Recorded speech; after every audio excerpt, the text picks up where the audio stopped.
Inilah materi cerdas dari KDM di Universitas UPN Veteran Jakarta.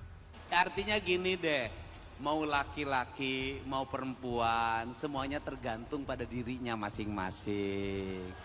Kalau urusan mengkhianat dan mengkhianati, pengkhianatan bisa jadi ada di laki-laki, pengkhianatan bisa jadi di anak, di perempuan.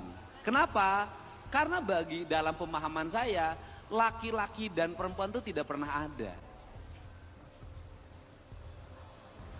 Iya Pak. Hah? Laki-laki dan perempuan itu tidak pernah ada. Kenapa? Karena dalam diri laki-laki juga perempuan. Dalam diri perempuan juga laki-laki. Yin yang, feminim dan maskulin itu kan bukan bentuk fisik. Feminim dan maskulin itu adalah sifat, karakter. Artinya ini sih memang bentuknya adalah feminim, tapi sifatnya maskulin. Ini bentuknya maskulin, sifatnya feminim. Nah, karena apa? Karena dalam diri manusia, ini kita makhluk nih, pasti punya dua sifat. Punya sifat feminim, punya sifat maskulin. Dalam pandangan kebudayaan yang saya miliki, sifat feminim itu apa sih? Sifat feminim itu adalah sifat dasar manusia yang ada dalam diri manusia yang disebut dengan hati. Maka hati itu mewakili sifat feminim. Karena hati itu adalah rasa.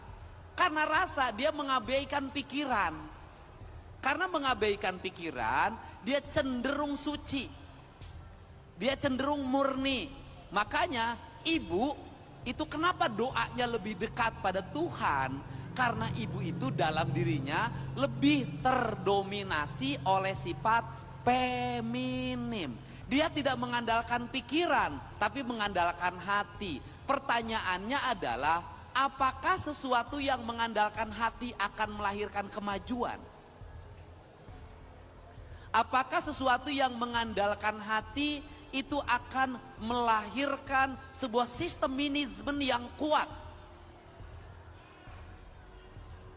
Sesuatu yang mengandalkan hati adalah sifat tertinggi dari manusia.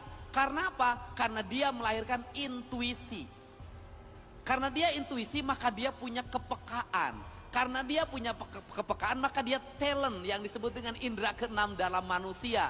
Dan saya katakan secara ilmiah hari ini, apa yang menjadi keunggulan bangsa Indonesia, suku-suku yang ada di Indonesia, terutama misalnya suku Sunda, misalnya suku Jawa, dan suku yang lainnya, dia hidupnya mengandalkan hati. Dari hidup mengandalkan hati itu lahirlah pengelolaan hidup dengan menggunakan hati. Karena pengelolaan hidup menggunakan hati maka cenderung efisien. Saya contoh, banyak ibu-ibu yang tidak sekolah, buta huruf, tetapi dia mampu mengelola keuangan suaminya yang pas-pasan. Gajinya cuma 4 juta, gajinya cuma 3 juta. Dia mengandalkan hatinya, maka pengelolaan keuangannya tidak dengan pikirannya, dia dengan hatinya. Ibu-ibu masak sambal itu pakai hati. Ibu-ibu tradisional kita yang masakan tradisional itu nggak pakai pikiran, dia pakai hati. Nggak pakai sekian gram gula, sekian gram cabai, sekian gram bawang, enggak, dia ambil berdasarkan perasaannya, dia simpen, dia ambil berdasarkan perasaannya, dia simpen, dia ulek dengan hatinya. Jadilah masakan-masakan tradisi yang unggulan, yang itu menjadi ciri khas kuliner Indonesia, pakai hati. Kemudian yang pakai hati itu akan apa? Melahirkan kebahagiaan. Sentuhan pakai hati itu beda. Orang berucap pakai hati itu beda. Ini kalian semua berdiri di sini, duduk di sini menjadi mahasiswa, tumbuh karena kalian hidup berdasarkan hati ibumu masing masing. Ini adalah karya-karya hati. Kalian menjadi manusia itu juga lahir dari hati, dari percintaan, lahir dari perasaan, melahirkan dengan perasaan, menyusui dengan perasaan, memberikan makan dengan perasaan. Jadi apa yang menjadi problem bagi Gen Z hari ini? Banyak mereka yang hidup orang tuanya tidak lagi menggunakan hati dalam pendidikannya. Itu. Oke, hati. Yang kedua adalah pikiran, itu mewakili kaum maskulin. Pikiran penting, penting. Kenapa? Karena tidak semua sesuatu diukur pakai rasa, harus ada diukur pakai pikiran. Untuk apa? Memasuki standarisasi. Bagaimana standarisasi? Dita memasuki kelas dunia, di mana dunia keukurannya harus nyata, ada timbangannya, ada meterannya, semuanya harus nyata. Kemudian harus dibuat dalam karya-karya ilmiah, jurnal-jurnal internasional. Itu, nah orang tua kita dulu itu kenapa karya-karyanya tidak mendunia? Karena mereka tidak ditulis. Cerita-cerita tentang rakyat yang ada di Indonesia, kenapa tidak menjadi sesuatu? Karena tidak ditulis. Karena tidak ditulis hanya lahir dari pikiran dari hati ke hati, dari mulut ke mulut. Negara lain kenapa mengalami kemajuan kemudian seluruh karyanya harus dibayar? Karena dia pakai pikiran. Nah, tinggal persoalannya adalah Indonesia hari ini, Jawa Barat hari ini, kita harus memasuki dua fase. Kita harus menggabungkan dua-duanya. Saya katakan, orang Asia, orang Indonesia, kekuatannya bukan di membaca. Orang Barat, kekuatannya di membaca. Orang Indonesia, orang Jawa Barat, orang Jakarta, ini Jakarta sebagian, ada orang Banten, kekuatannya bukan di membaca kemampuan dirinya, di mendengar dan di melihat. Jadi ada orang yang hebat karena sering mendengarkan. Maka teori pendidikan lama itu guru itu bercerita. Teori pendidikan lama guru itu bercerita. Guru-guru ngaji itu ngajar di pesantren itu bercerita. Kita sejak kecil banyak mendapatkan cerita, sehingga anak-anak yang kaya pikirannya itu lahir dari keluarga yang ibu bapaknya pandai bercerita yang masuk dalam pikiran kita. Nah, sebenarnya kekuatan orang kita itu di pendengaran, di banyak mendengar. Makanya kita ini perlu menjadi orang yang banyak mendengar. Yang kedua, melihat apa yang dilihat. Nah, kemudian setelah didengar dan dilihat, kemudian apa yang dirasakan. Sehingga otodidak yang lahir menjadi karya kreatif hari ini, itu lahir dari kebiasaan mendengar dan melihat. Dan itu keunggulannya. Sehingga di kita ini banyak ahli elektronik yang tidak sekolah. Dia hanya kebiasaan mendengar dan melihat apa yang dilihat dalam lingkungannya. Dia ahli otomotif, itu berdasarkan pendengaran dan penglihatannya. Dia menjadi ahli bangunan, pendengaran perlihatannya. Dia menjadi ahli mekanikal, pendengaran dan penglihatannya. Dia menjadi ahli bisnis, mengelola perusahaan di berbagai tempat. Tidak sekolah SD, tidak tamat, banyak yang itu. Kemudian apa? Pendengaran dan penglihatannya melahirkan banyak pengalaman bagi hidupnya. Maka keberhasilan manusia itu bukan hanya sekedar berapa yang dia baca, IP-nya berapa, tapi seberapa besar dia melewati gelombang hidup yang panjang, yang dia hidupnya pasang surut, terlatih emosinya, maka lahirlah kecerdasan intelektual, kecerdasan emosional, kecerdasan spiritual atau intelektual quotient, emosional quotient, dan spiritual quotient. Jadi mahasiswa yang unggul bukan hanya mahasiswa yang tinggal di perpustakaan baca buku, tetapi mahasiswa yang unggul adalah mahasiswa yang membaca, mahasiswa yang mendengar, mahasiswa yang melihat, mahasiswa yang merasakan. Maka organisasi terbesar bagi hidup Anda adalah seluruh alam semesta harus Anda lewati dalam perjalanannya. Sehingga ketika tadi bicara persoalan healing, traveling, itu sudah bisa menjadi bagian pengayaan pikiran Anda. Bisa healing gratis, bisa traveling gratis. Dengan cara apa? Penghayatan hidup didapat dari pengalaman hidup. Jadi kalau ingin sukses, perbanyaklah Pengalaman. Pengalaman dilahirkan dari mau mencoba. Jadi kalau ingin orang mengerti perasaan perempuan, maka jadilah laki-laki yang sering diputuskan oleh wanita. Momen KDM berikan materi di hadapan mahasiswa dan guru besar di Universitas IPB. 5 tahun yang lalu seluruh omongan saya diketawain orang. Saya pakai iket. Wah, dukun di mana iya? Kemana-mana saya pakai sena jepit, pakai pangsi kemana-mana. Wah, iya tukang silat tuh angges. Apa sih sebenarnya? Saya lagi cerita, gak ada negara maju dimanapun tanpa mengikatkan dirinya pada masa lalu. Jadi negara yang mengalami kemajuan adalah negara yang mengikatkan diri pada masa lalu untuk membangun masa depan. Gitu. Gayanya tradisi, berpikirnya teknologi. Itu membangun masa depan dengan masa lalu. Kenapa? Inggris itu menceritakan masa lalunya lewat konstitusi negaranya. Australia menceritakan masa lalunya dengan konstitusi negaranya. Jadi masa lalunya dibuat dalam konstitusi. Bab per babnya ada sejarahnya sehingga itu menjadi masa depan. Indonesia itu membangun masa depan, cerita masa lalunya dengan cerita fiksi. Bener nggak? Semuanya cerita. Orang Sunda itu mistik. Saya nih orang yang anti klinik, saya nggak suka. Nah, apa sih problemnya? Saya tadi mendengarkan apa yang disampaikan oleh Pak Rektor. Cerita tentang integritas manusia, karakter manusia. Belajarnya nggak usah jauh-jauh, cukup sama nenek saya aja. Apa itu manusia Sunda, karena seorang Sunda, manusia Jawa Barat itu pendidikan karakternya disebutnya manusia Pancawaluya. Maka sekarang saya lagi membuat anugerah Pancawaluya bagi sekolah-sekolah yang mampu mengintegrasikan diri dengan lingkungannya, membangun swasembada pengelolaan pertanian berbasis pendidikan. Itu. Nah, apa itu Pancawaluya? Sederhana. Cager, bager, bener, pinter, singer.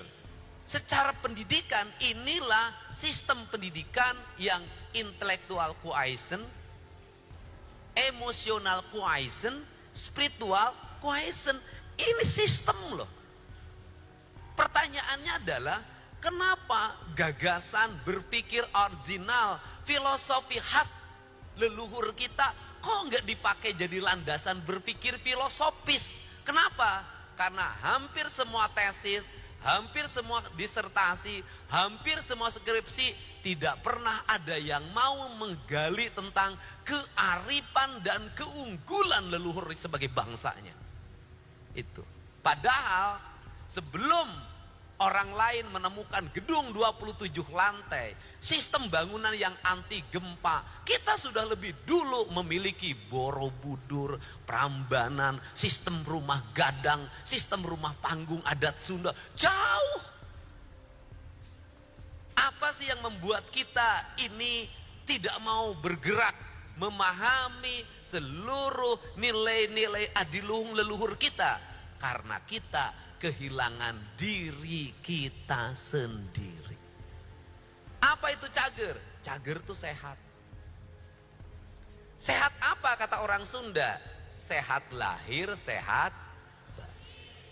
Maka ada kalau setelah cager, jadi manusia itu cager dulu, sehat dulu. Jadi profesor, ilmunya tinggi, stroke, manfaat enggak? Bener enggak? Profesor pinternya luar biasa, stroke susah. Mau ngomong aja susah. Makanya cager itu penting. Karena cager penting, maka yang kedua adalah bager. Apa itu? Punya sikap, dedehan, welasan, asihan. Apa itu? Empati sosial. Nulung kanu butuh, nalang kanu susah, nganter kanu sieun, nyaangan kanu poeken. Ini sistem nilai. Itu dalam paham para pemikir bangsa, itulah sifat sosialisme. Nah, kemudian cager bager bener ini. Apa itu benar? Ucapan dengan perbuatan sama, hati dengan pikiran sama, itulah orang benar. Kemudian baru yang berikutnya pinter. Jadi intelektual itu rankingnya keempat dalam sistem pembentukan karakter manusia. Keempat. Jangan sombong, jadi bagi yang pinter-pinter banget belum tentu sukses. Jangan juga Anda merasa rendah diri. Bagi yang tidak pinter, kenapa? Bisa jadi sukses. Kenapa? Karena kesuksesan itu pada kunci yang kelima. Kata Pak Profesor tadi, apa itu? Singer. Apa itu singer? Daekan. Apa itu daekan? Mau mengerjakan apapun tanpa pernah ada rasa gengsi dalam dirinya. Maka dia akan berusaha mencapai apa yang diinginkan dengan dia mengedepankan sikap kerja keras dalam hidupnya. Makanya tidak aneh banyak orang DO di perguruan tingginya malah sukses. Tapi saya tidak ngajarin Anda untuk DO, bukan. DO saja sukses, apalagi doktor, masa nggak lebih sukses daripada yang DO? Nah, ini kerangka. Nah, Anda saya tahu semua apa yang menjadi kelemahan anak-anak Indonesia, anak Jawa Barat hari ini. Ngomong pinter banget. Ngomongnya juga sudah sulit dikalahkan. Kemudian landasan berpikirnya kokoh banget. Apa itu? Mbah Google. Hari ini gimana nggak pinter, seluruh pengetahuannya ada. Tapi ingat, Anda mengandalkan pengetahuan hanya dari Mbah Google saja, maka otak Anda terbatas pada apa yang ada di Google. Sedangkan seluruh kehidupan manusia banyak hal yang harus diselesaikan tanpa harus tergantung pada Google. Saya bukan tentara, saya anak tentara. Saya dilahirkan dalam kontemplasi kebudayaan. Saya lahir di kampung. Melakukan pengembaraan spiritualitas lewat perjalanan sejak lahir sampai hari ini. Tidak lepas dari cerita tentang masa lalu dan cerita tentang masa depan. Kita ini memiliki keterikatan dengan apa? Saya menyebut adalah dengan leluhur. Ketika dengan leluhur dulu kita mengatakan kalau bicara karuhun maka tuduhannya klinik. Padahal tidak. Bangsa yang meninggalkan nilai-nilai leluhurnya, maka dia akan kehilangan nasionalisme kebangsaan. Bicara tentang karuhun bukan klinik, tapi bicara tentang kakek nenek kita, tentang buyut kita, tentang jangawareng kita, tentang udeg-udeg dan kaisiwur kita, yang hari ini dalam tren genetika dan kehidupan anak-anak kita hari ini. Mereka tidak hafal nama neneknya, mereka tidak hafal nama buyutnya, mereka tidak hafal dari mana dia berasal, dan siapa leluhurnya. Ini adalah ancaman masa depan. Sedangkan orang lain terus-terusan setiap hari bercerita tentang leluhur. Maka dalam jangka panjang, khususnya orang Sunda, dia akan ada rangkaian yang terputus dengan masa lalunya, yang pada akhirnya dia akan ada rangkaian terputus dengan tanah dan airnya. Hal itu ditandai dengan semakin bergesernya kepemilikan hak atas tanah. Orang-orang Sunda tidak lagi terikat dengan sawahnya, dengan mata airnya, dengan gunungnya, dengan mudah melepasnya. Menukarlah dengan mobil, dengan motor, dan berbagai aksesoris lainnya yang habis dalam jangka pendek. Apa ancaman masa depan? Kemiskinan akan menjadi ancaman masa depan bagi masyarakat Jawa Barat. Kenapa? Hak kepemilikan atas tanah semakin sempit. Perspektif inilah yang saya terjemahkan. Dalam kerangka berpikir saya katakan, manusia Indonesia seutuhnya disebutnya nasionalis sejati. Kata Islam disebutnya insan kamil. Kata orang Sunda, rawayan jati. Songo nyurup kanapu. Siapa seorang nasionalis? Mereka yang dirinya bersenyawa dengan tanahnya, bersenyawa dengan airnya, bersenyawa dengan mataharinya, bersenyawa dengan udaranya. Ketika terjadi persenyawaan, saya belajar dari Kopassus bahwa orang prajurit yang bersenyawa dengan tanah dan air dan udara dan mataharinya, ketika di hutan dia seperti hutan, ketika di air dia seperti air, ketika di laut dia seperti laut. Maka dia orang yang tidak bisa dideteksi oleh musuhnya, dia bersenyawa seluruh semestanya. Dan itulah spirit prajurit Kopassus tersejati. Jangan nunggu pekerjaan, lakukan apa saja. Jangan karena jadi sarjana di rumah embung nyeseh we. Ngistrika we, ngisikan we. Kalau ada waktu nanti sudah sibuk kita tidak mampu, orang lain yang mengerjakan. Kenapa? Karena orang tua kita akan memiliki kebanggaan yang luar biasa. Anak aing mah kamari geus dilantik jadi sarjana. Sudah make baju Batman. Tapi ayeuna di imah daekan maraban domba, maraban sapi. Kenapa? Hobi ini akan masuk dalam